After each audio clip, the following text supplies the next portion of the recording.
ओम शांति। सुनते हैं 6 दिसंबर की मुरली से दिल में छपने वाली गहराई की बातें।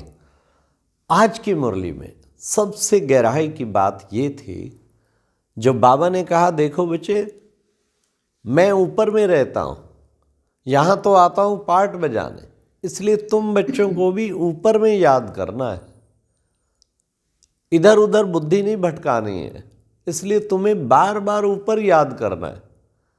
तुम आत्माएं भी ऊपर से आई हो, और बाबा ने कहा वहीं पर ही तुम्हारा विकर्म विनाश होंगे।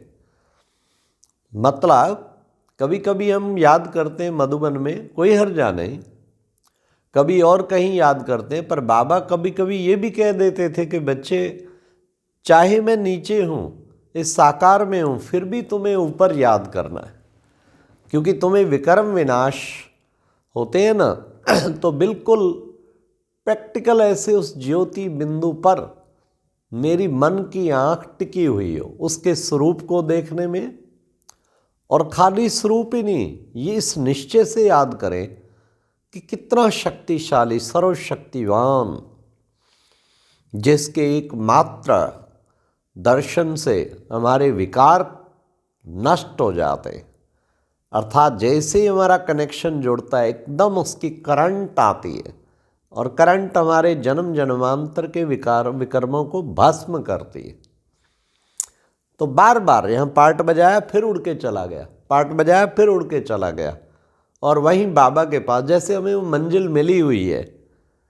तब बाबा ने आज भी मुरली में कहा, बच्चे, कलप कलप तुम्हें इस संगम युग पर ही ये याद का धंधा मिलता है। कितने सुंदर शब्द थे बाबा के, दिल में छपने वाले, कि तुम्हें याद का धंधा मिलता है। तो हम इस याद के धंधे में तो हर समय लगे ही रहे, और ये सारा दिन नहीं किया तो समझो कुछ नहीं किया, घाटे में गया आज तो मामला सारा। फिर बाबा ने आज की मुरली में कहा कि देखो बच्ची, कितना सुंदर बाबा ने कहा, भगवानोवाच कहते तो समझते कृष्ण बोल रहे हैं, निराकार भगवानोवाच शब्द बोलो। निराकार भगवानोवाच रूहों के प्रति, मतलब जब भी बाबा की मुरली सुनते हैं तो इसी उससे सुनना चाहिए, निराकार भगवानोवाच मुझ आत्मा के प्रति। जैसे शिव बाबा निराकार भगवान मुझ आत्मा से बात कर रहे हैं, तो मुरली सुनते भी कितना योग रहता है, क्योंकि सुनाने वाला याद होता है कौन सुना रहा है और कौन सुन रहा है। तो इस देह को भी भूले हो और सामने भी शिव बाबा हो, तब वो भी एक याद बन जाती है बाबा की। फिर आज बाबा ने कहा कि बच्चे, नरक में रहने वाले, इस कलयुग में रहने वाले गृहस्थी, इस दुख धाम में रहने वाले, उस सुख धाम में रहने वाले गृहस्थियों की पूजा करते हैं। क्या कारण? क्या कारण? बाबा ने कहा, सारा राज यहाँ तुमको पवित्रता का समझाया जाता है। इसलिए बच्चे, स्पष्ट बाबा ने दिल में छपने वाली बात जो की, इस अंतिम जन्म में, सुन लो अब निराकार भगवानोवाच, इस अंतिम जन्म में पवित्र रहेंगे तो तुम विश्व का मालिक बनेंगे। सारी बात पवित्रता की है। पवित्र रहेंगे तो योग भी बड़ा अच्छा लगेगा। इम्प्योर आत्मा की बुद्धि टिकती नहीं है योग में, कभी काम भागती है, कभी काम भागती है।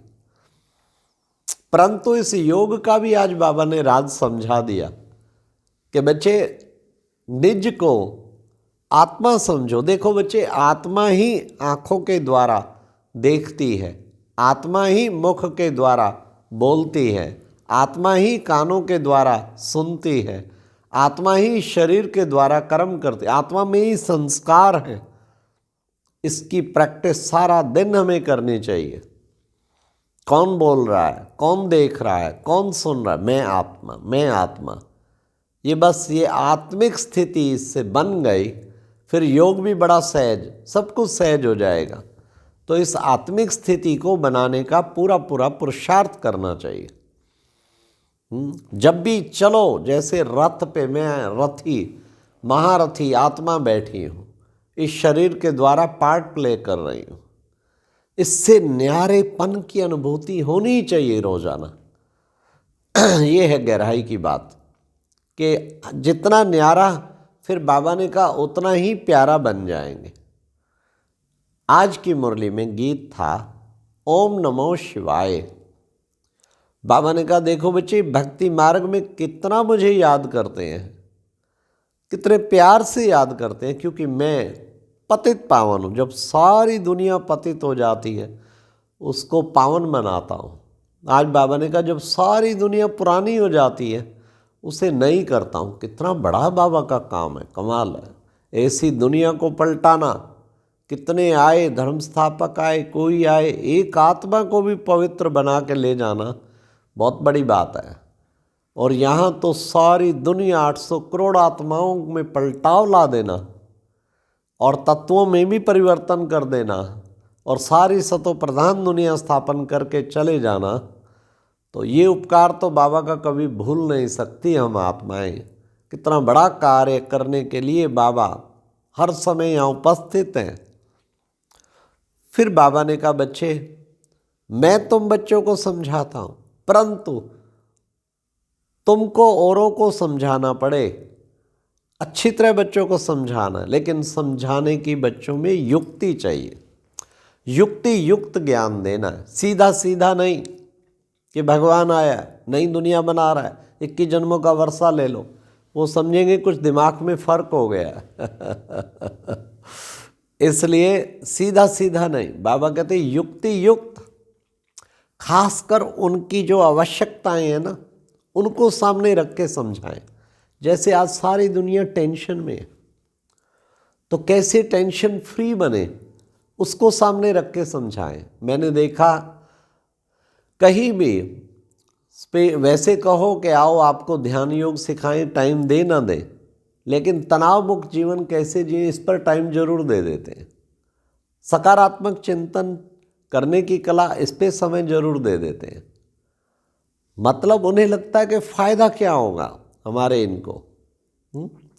तो ये सारा जो है बाबा कितना सुंदर। कल हम गए यहाँ RN college, engineering college Panipat में, वो कभी किसी को टाइम नहीं देता। पर कल उसका डायरेक्टर से मिलना हुआ, जब उसे पता लगा इतने अच्छे अच्छे विषय और क्या ये कर रहे हैं, और कहाँ IIT में भी, मेडिकल कॉलेज में भी लेक्चर करके आए, हाँ, और बताया सेक्रेटरीट में भी, IAS में भी, तो उसने फट छुट्टी दिया कि जरूर हमारे यहाँ अवश्य करो, ये चीज़ तो स्टूडेंट्स को ज़रूरत है। लेकिन देखो इसे कहते हैं बाबा युक्ति युक्त समझाना। और अब क्या होता है, जब ऐसे लेक्चर मिलता है लास्ट में हम मेडिटेशन पे ही ले आते हैं। लास्ट में मेडिटेशन पे लाते हैं। अमृतसर में मेडिकल कॉलेज में लेक्चर जो था, काफ़ी थे, पूरा ऑडिटोरियम फुल था, 500-600 डॉक्टर थे, पर टॉपिक तो वहाँ कोई और था, art of positive think, stress management. तो बहुत अच्छा लगा। लेकिन लास्ट में जब मेडिटेशन पे ले आए, उनको जब पता लगता है इसका सारा असली सॉल्यूशन मेडिटेशन है, फिर उन्होंने खुद ही कहा आपे से, सामने से, कि आप जब भी दोबारा आवें, ये मेडिटेशन का बस और कुछ नहीं चाहिए, हमें मेडिटेशन का सेशन चाहिए। बाबा कहते हैं ये युक्ति युक्त, कैसी युक्ति से हमें किसी को पकड़ के, फिर प्यारे असली तो फिर वो बाप का परिचय और आत्मा का परिचय वो जरूर देना है। बाबा कहते हैं अलफ और बे के बिना तो बकबक। फिर आज बाबा ने विशेष ये कहा कि देखो बच्चे, और सब धर्म इस वक्त उपस्थित हैं, लेकिन देवता धर्म है नहीं। आपे पूज्य, आपे पुजारी। तुम बच्चे अब पुजारी बन गए, फिर तुम ही पूज्य थे, कितने उच्च थे। और फिर बाबा ने कहा तुम सबका नंबर 1 दुश्मन वो कौन है? रावण। फिर बाबा ने कहा रावण क्या चीज़ है? रावण कहा जाता है 5 विकारों को। दुश्मनी कितनी कड़ी है देखो। विकारों में फंसता मनुष्य ये है कि शायद फायदा हो रहा है, लेकिन वास्तव में विकार उसको नीचे गिराते जा रहे हैं। तो ये बाबा ने कहा ये इसको परख लेना बड़े सेंसिबल बुद्धि का काम है। अपनी कॉन्शियस में पूछें, क्या मेरे कॉन्शियस में ये आ चुका है? दुश्मन है ये विकार, ये रावण, ये दुश्मन है। ये किसी न किसी तरीके माया मुझे गिराती है। और ये करवा के जजमेंट के ठीक है, तुम ठीक कर रहा है, गुस्सा ठीक कर रहा है, ये ठीक कर रहा है, वास्तव में मेरे को उल्टा लटका रही है। तो इस चीज़ को हमें अच्छी तरह समझना है। फिर बाबा ने कहा एक ही है बस मुश्किल सब्जेक्ट, वो कौन सी है? वो है याद की। तो याद की मुश्किल सब्जेक्ट है, बाकी तो सब ठीक है। फिर बाबा ने आज कहा गाया भी जाता है सतगुरु के बगैर घोर अंधियारा। अब तुम्हें सतगुरु आके घोर सोझरे की ओर ले जाते हैं। अब अंधियारा तुम्हारे लिए खत्म हुआ, गुरुओं का गुरु सतगुरु आ गया है, वो अंधियारे से सोझरे की ओर ले जा रहा है। आज की मुरली में वरदान इतना अच्छा, एक पॉइंट की स्मृति के द्वारा बाबा ने कहा मन बुद्धि को नेगेटिव के प्रभाव से मुक्त रखने वाले, बाबा ने कहा कौन है? नंबर 1 विजयी भव। मन बुद्धि को नेगेटिव के प्रभाव से बचाने वाले नंबर 1 विजयी भव। एक पॉइंट की स्मृति, मैं पॉइंट, ये पॉइंट, सब पॉइंट, बस नेगेटिव के प्रभाव से आप पे, जब आप पॉइंट है नेगेटिव प्रभाव से बचे हुए, जब आप पॉइंट को याद कर रहे हैं, पॉइंट को याद करते रहो, खुद भी पॉइंट बने रहो, ऑटोमेटिकली बचे रहेंगे नेगेटिव के प्रभाव से मुक्त भवा। और लास्ट बाबा ने कहा संगम पर जिन्हें सेवा का भाग्य प्राप्त है वो वास्तव में पद्मा पदम भाग्यवान है। कितना सुंदर श्लोक। संगम पर सेवा का जिनको भाग्य प्राप्त है वो पद्मा पदम भाग्यवान है। मुझे याद है एक बार दादी जानकी को मैं पूछा, दादी कभी कहाँ कभी कहाँ कभी कहाँ कभी कहाँ इतना इनविटेशन होता है, पर जाते हैं, मेरे को शौक़ भी है और मैं, पर पीछे फिर फ़र्क पड़ता है इधर। तो दादी ने कहा, मैं कहा क्या मेरे को जाना चाहिए जहाँ भी इनविटेशन, या कम से कम करना? दादी ने कहा तो भाग्य है, बहुत बड़ा भाग्य है, और जितना बेहद में जाएंगे हद का काम बाबा आपे कर देगा। ओम शांति।